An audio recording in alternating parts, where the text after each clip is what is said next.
So just a quick one before we start. What's your previous experience on Seerah? Good question. Only the books that I've read. What Um, what are they? Martin Ling's, of course. Um, Collections of snippets here and there. Certainly no classes or anything like that. This is the first time I've ever been in a class. Um, Speaking with scholars who I've spent numerous years with, but this would be the first formal education I'll have had.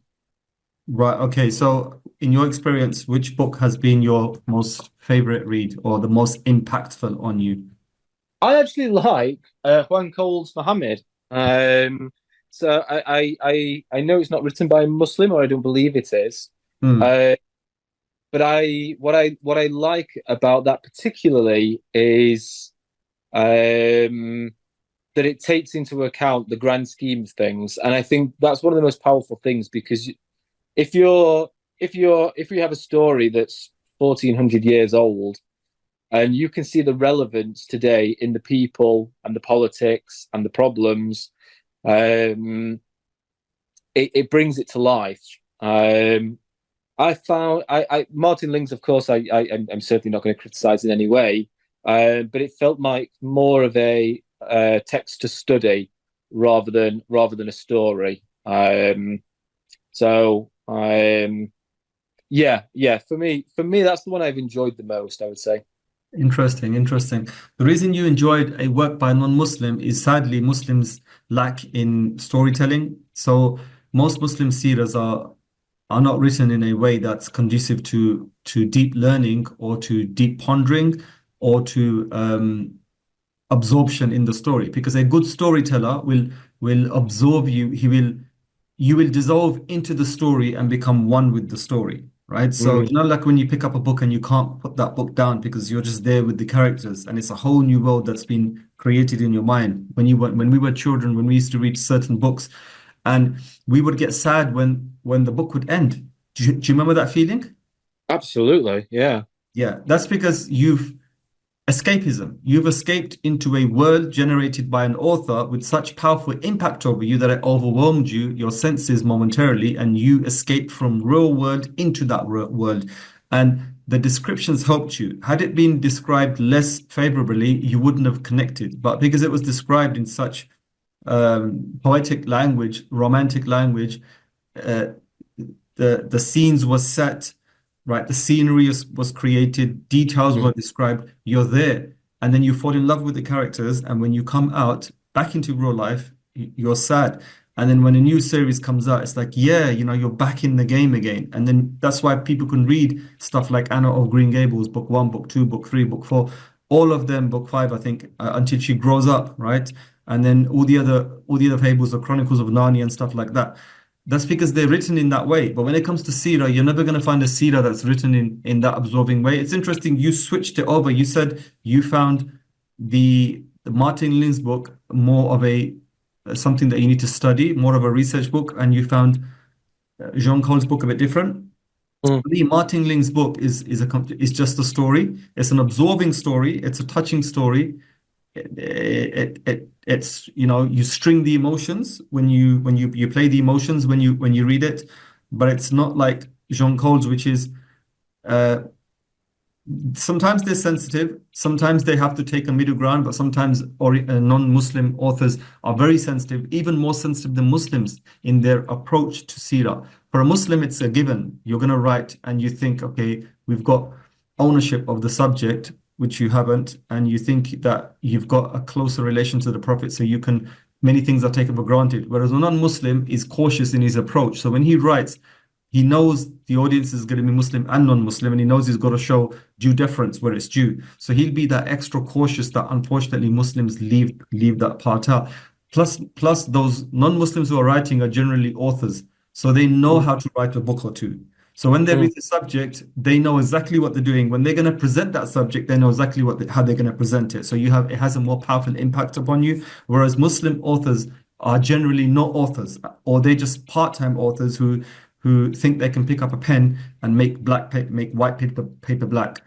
Unfortunately, it doesn't work that way. That's the reason why. sadly, Seerah scholarship in the English language by Muslims is sadly lacking. And the one or two Arabic ones I've read as well are sadly lacking as well. And certainly people like Karen Armstrong, they bring in fresh approaches. And this has always been the case. You can never say we've got a done deal with the subject. That's impossible. There's always small nuances that you can build upon, build upon, build upon. There's 1,000 different ways to express I love you. Likewise, there's 1,000 different ways to express the same story in the seerah. Mm. And the one doing the expressing, it's a part of him that's coming out. It's his connection to that seerah that he's bringing out. And it's going to be different to somebody else's connection. That's why we read seerah widely and we study seerah widely as well. Seerah as a genre is basically a dramatic story. People think that it's their main connection to Rasul Sallallahu Alaihi Wasallam. It's just the base. That's your first level connection. It's not the be all and end all. It's the first level connection. But to study it well sets the grounds for what comes later. So Seerah is normally taught as maghazi, as battles and feel-good stories. Mm. Muslims have been needy for 500 years. Each time Muslims were suffering in the past, you'd see a revival of the seerah as a genre of maghazi, where they would tell you these dramatic battle tales to get the Muslims fired up again and give them some hope and everything. But like if you want to derive spiritual lessons from the seerah, it may be a bit more difficult because that's not the genre for it. You need to go to another genre. If you want to derive leadership, yes, you can possibly do that, but you've got to read into it deeper. If you want to show camaraderie, again, you can do that, but you need to deviate from just the seerah and pull in more hadith. So it's an interlocking circles within circles within circles, surrounded by other circles. And the seerah is just the base. It's not the be all and end all. It's the beginning, right? It's the beginning, and it's not that deep. It's not that you're not going to get a full picture of it. You wouldn't even get half the picture of Rasul Sallallahu Alaihi Wasallam by reading the seerah. But what the seerah is just a base where you just because we need mental imagery. We need to anchor ourselves somewhere. So Martin Lings, he's kept it as just a story, but it's a floating story. So you can create whatever imagery you want. His main idea wasn't to create imagery. His main idea was to create emotion, and he's done that very well, right? You kind of feel like you know how sensitive Rasul Sallallahu Alaihi Wasallam was, the sense of sadness that prevails through the book in the life of Rasul Sallallahu Alaihi Wasallam, and that rubs off on you. So many times, like especially me, you feel when you want to mirror who you love. So if you feel they're sad, you make yourself sad. If you feel they're lively, you will feel lively for that day. So many times I would feel a bit down, and I was thinking during the duration of while I was teaching Martin Ling's seerah, was I feeling down because Rasul Sallallahu Alaihi Wasallam was down? I can't honestly answer that question, but I would like to say yes. Right, so the prevailing feel in that book or in the life of Rasul Sallallahu Alaihi Wasallam is yes, he was a happy prophet, but you see a lot of sadness in his life, sadness for what's happening around him, sadness for us living today, and sadness even amongst his immediate family. That's his immediate family, and then Banu Hashim, or his tribe as well. So everybody takes away something different. For me, that was the overwhelming thing. Maybe that's not 100% correct. Somebody may correct me on that one, but it's all subjective. And that sadness isn't born of pity. It's a sadness born of worry and concern for the ummah and for himself and his relationship with God. So Muslims have many states. So a Muslim, and in spirituality, you're taught this, right? So you could have a Jalali state. So what spurns you is aggression. What spurns you is anger. What spurns you to become a better Muslim is beating yourself up. Then you can have a path that is Jamali, full of beauty and love.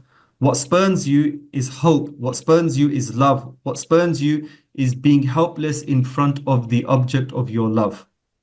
Right? So these are two different approaches, polar opposites. The goal is the same. The end goal is the same. Whereas with the seerah, if I come away with, for example, an overwhelming sense of sadness, As long as that gets me to Allah, that's the most important thing. Somebody could say, Mhm. no, that's not what we see. That's actually not what you're supposed to see. Fair enough, right? But that's my subjective connection with Rasul Sallallahu Alaihi Wasallam. And there is some truth in that as well, because there was a lot of sadness in the Prophet's life. And wa alaikum assalam wa rahmatullah. But the end goal is a connection, and ultimately a connection to Allah subhanahu wa ta'ala, because the whole purpose of studying Seerah is not just a feel-good story, it's much deeper than that. So Mhm. that's why we read Seerah widely.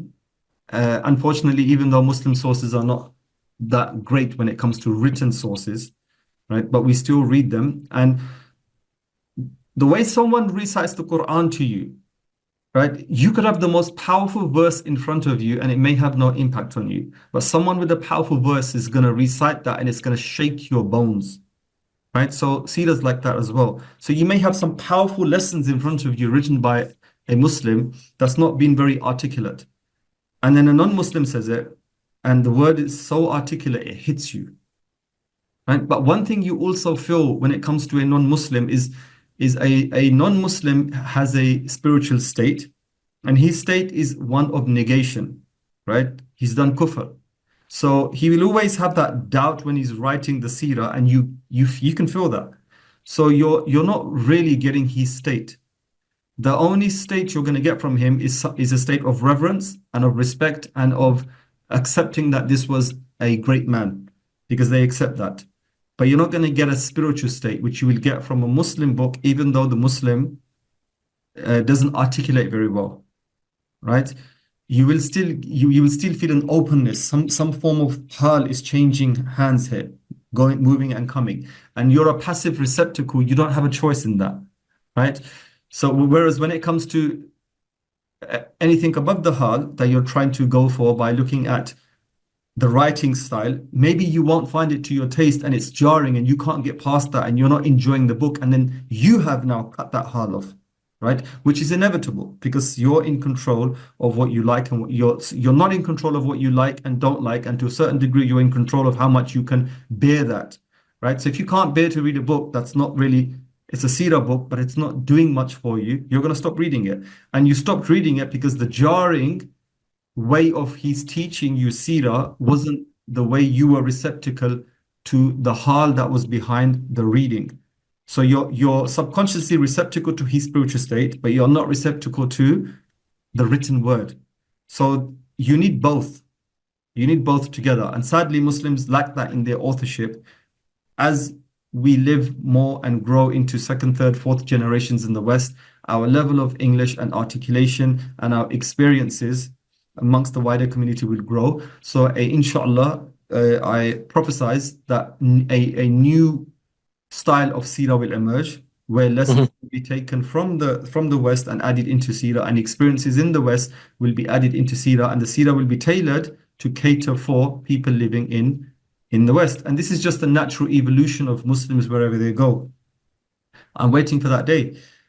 So yeah, there's a lot of works. At the moment, I'm not mentioning works deliberately, but I don't really want to mention works. I've just kept it on Martin Ling's. But towards the end of my seerah, I will start to give away works. But I don't want to mention them now because people may start reading up, and then once you've got a preconceived idea, it's hard to break. If you've never read something before and you read it for the first time, you've generated a preconceived idea and a mental imagery. Somebody comes and it's a bit difficult to break. So I want an empty vessel that I want to pour everything into, and then you can do your wide reading wherever you lot want, which I actually recommend. And then you'll understand for yourself any mistakes that crop up, shortcomings in explanations, poor use of language, a lack of adab, and stuff like that. You'll start to see that. But at the moment, none of you will see that because you haven't been given the tools to analyze seerah. So that's what we're going to do, inshallah.